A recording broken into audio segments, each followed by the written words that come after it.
What's up, everybody? I am Jill and welcome to Whispering Willow Farm.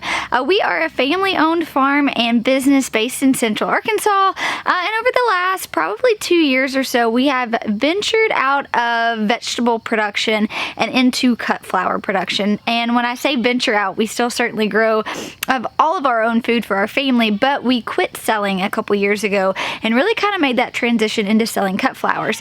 We did this for a few reasons. One, the need in our community was really large for locally grown flowers, and two, from a profitability standpoint, we profited more selling cut flowers, and we were able to sell everything we grew to one consumer versus making several deliveries to local, farm-to-table restaurants or other local stores. And so for us, the shift kind of happened naturally and organically, but made a lot of sense for our family. And I have been sharing our story as authentically as I know how through YouTube. So if you've been following us for a long time, thank you. If you're new to this journey, welcome. We are so glad to have you here. We believe wholeheartedly that everyone has a seat at our table. It doesn't matter what you look like, it doesn't matter how you talk, it doesn't matter where you came from, it doesn't matter if you believe differently than me. It doesn't mean that there's not a seat or a place for you, and it doesn't mean that we don't value you. And so that is definitely a message I've been wanting to get across. I feel like sometimes homesteading can be this exclusive thing, right? And I really just want to kind of break the walls of that. This can be for anybody at any scale of any size, no matter what walk of life you are, no matter if you do things like me or you don't. If you are making a step towards sustainability and to be regenerative and to grow your own food or grow your own flowers, my hat is off to you and I am cheering you on no matter where you are. So now that my little spiel is over with, let's jump into today's video. I'm going to be taking cuttings from my Dahlia tubers for a few different reasons. One, I'm needing to set mine back a little because I'm behind on planting, but the real reason that we're doing it is that I'm going to be able to double my yield. So let's head over to where the Dahlias are and we'll talk about this more in depth. Now, in full transparency, this is my first year growing Dahlias from tubers. Last year I grew Dahlias from seeds, but totally different. Totally different. The way they grew was different. Not having a Dahlia and having a seed, that's a totally different thing. So this year we've kind of just dove head first into Dahlia production. We have 129 Dahlias behind us. Not all of these have sprouted yet, but I up-potted these in succession. That way I could have succession planting them out and staggering our planting. So the first ones that I started, you guys can see here, are pretty big. And then about a week later, I rooted some more and they're a bit smaller. And then the ones that I just did last week, not all of them have come up or they are super small.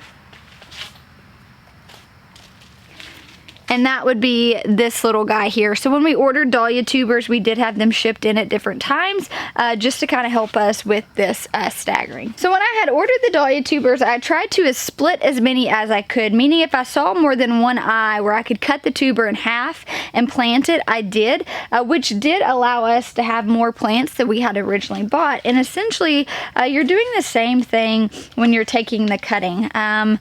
I talk about on my Instagram a lot. I do these quick tips, and it's like how to, pinch or prune your zinnias. That way you have double yields. How to do this to your basil, things like that. A lot of the things that you cut, you can actually root those. So basil is one of those. If you, pinch or cut your basil plant, you can take that and root it and it will grow another basil plant. I've done this with zinnias before, and I've rooted and grown zinnias, which is, one, saves you money, and you can literally have two for the price of one. And when it comes to something like Dahlias, where we're paying, $10 per tuber, there's even one variety in here called Peaches and Cream that I couldn't find for less than 20 bucks a tuber. I'm really wanting to make sure, if I was able to cut that eye at all, if there was more than one eye on the tuber, I did that. But then if I can cut this and root it and get more plants, that's just going to double, hopefully, our yield of tubers, which is what we're trying to accomplish here. And then I'm able to kind of justify, oh, okay, well, then it really only cost me $10 per tuber per plant, which was standard when I was used to. So all these big ones here, like I've showed you, are the ones we're going to cut. Some things I'm going to note is I am going to go ahead and put them in the big, these are deep 5-inch pots. So I'm going to put those in there. But then what I'm going to do, now it is an overcast day. It's supposed to be overcast all week. But even when I decapitated my tomatoes, you are really just shocking the mess out of your plants. And so you want to be respectful of that and really cater to that. So what I do and what I'm going to do with the dahlias as well is when I cut these and root them, I'm going to take them inside for like 2 days out of the harsh sun, keep them in a controlled temperature. What I usually do is just keep them on my countertop where they have access to like some indirect sun. And then once I've seen that they've recovered, they've kind of gotten over their transplant shock of what's happened to them, then I can bring them back out into the greenhouse and we can nurture them. So one of the biggest reasons that you would want to cut, take cuttings from your dahlias and root them is, one, you're just doubling the amount of dahlias that you have the potential to get, which, if you're doing this from a profitability standpoint, that's super appealing. For us though, we are still working on the beds that these need to go out in. And so by cutting this, we are setting this plant back a bit and just kind of prolonging when it is really ready to go out. So for us, it's kind of a 2-for-1, what we're trying to do, set the plant back a little bit to buy us some time, but then also get, dahlia plants for free, which who doesn't like that? So what I like to do is have a completely separate space. So what I'll do is I'll go in, I'll fill a bunch of these up with soil.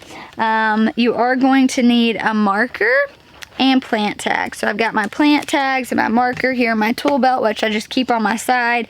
And then you're gonna need a good set of pruners. I recently just bought these from Floret. They're from ARS, and these are probably the best pair of pruners I've ever had. So I'll find the link for that, pop it down in the description below if you're looking for a good pair of pruners. And then we will get started, and I'll show you guys where to cut, what this looks like, and then also just give you guys updates. So another thing I am gonna tell you guys, this plant here has 2, which means on this tuber there was more than 1 eye. So the 1 eye that I noticed was obviously this one. There was another eye in there that produced this one. I'm not cutting this one as well. I am just cutting one of the plants per thing, even if there was more in there. That's just personal preference because I'm thinking through space. I don't have enough space if I have enough space allotted to cut all these if they all do great, but cutting multiple ones if they've sprouted for multiple eyes, I don't have enough space accounted for that, so I don't want to waste my time doing that, taking care of them inside, that whole process. So let's get started.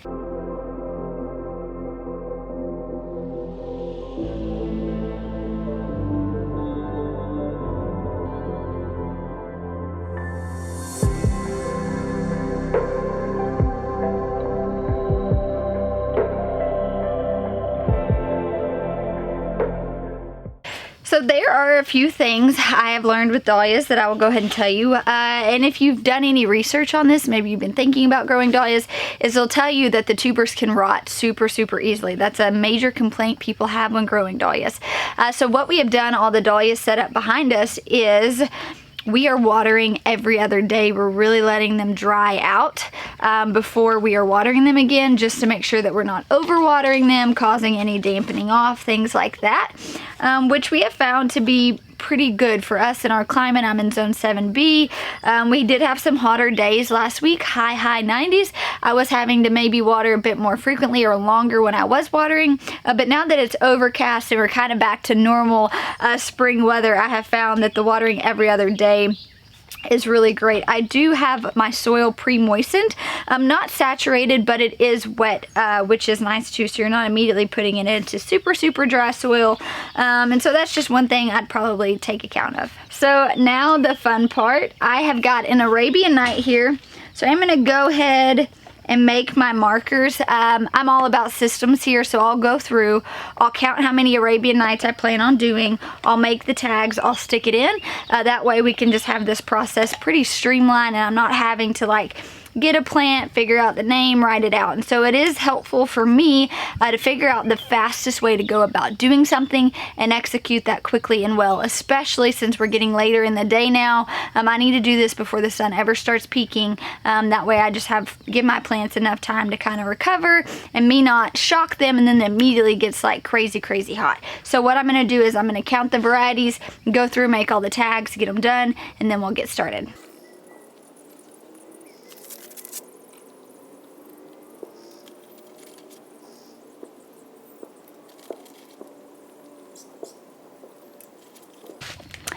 Alright, so now that I have done that, I'm going to show you guys the part of the dahlia plant that you will need to cut. So here we have the entire plant. You guys can see, I'm hoping to zoom in for you guys. Y'all can see right here where there's the 2 leaves that are branching out. This is where we're gonna cut, is right between that. Now, you could also go to these leaves and just cut the tip. So where I cut on the plant, in my opinion, is gonna be based off of how big my plants are. So I have these bigger plants and I have enough room to kind of cut more. If they're pretty small to begin with and they may only have this one set of true leaves, then I am gonna be forced to cut the top off right here. But here we go. So I'm just gonna cut right in between here. Now you guys can see what my plant looks like. Looks a lot like those tomatoes that I decapitated. So this is gonna be totally fine, no big deal here. Now what I'm gonna do is these outside leaves right here on this dahlia, I'm gonna cut it off because I really just want this plant to focus on establishing roots. Now one little tip you can do is take cinnamon and dip the stem in cinnamon. And this acts as a anti-fungal. So I've got my cinnamon here. I just have a canning lid that I'm gonna dip it on. Some people actually dip their roots, like their cuttings, in water and then do it, but there's enough like juice just from cutting that you guys can see it sticks on here pretty well. And then I'm gonna take my soil here and we're just gonna stick this bad boy in there pretty deep. And now you can see we have taken 1 dahlia and made 2, which is really, really awesome. There are other benefits besides just getting 2 for the price of 1 though. When you pinch your, which I encourage you guys to do even if you're not trying to take cuttings from, they're in your garden.